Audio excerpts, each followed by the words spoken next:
Bizkaiko Foru Aldundiak Santimamineko koban aurkitutako azken elementuak aurkeztu ditu. Aldundiaren kultura ondare zerbitzuak koordinatutako Santimamine ikerkuntza proiektua, Madeleine aldiko azken maila, orain dela 12.700 eta 12.000 urte, aztertzen ari da gaur egun. Seguruenik, kobako margolan paleolitikoen egileek okupatu zuten maila da hori. 2011ko 2012ko kanpainan Santimaminen bizi ziren inguruko aurkikuntzak aztertzen dabiltza arkeologoak.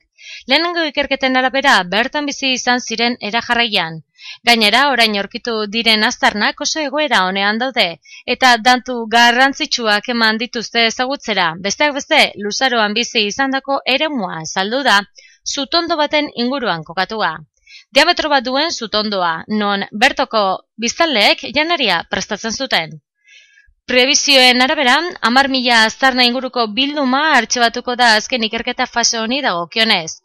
Jakien aztarnak, animalien aztarnak, larrua margotzeko erabiltzen zituzten koloratzaileak, eta ehizan edo arrantzan aritzeko tresnak, bai eta horiek lantzeko tresnak ere.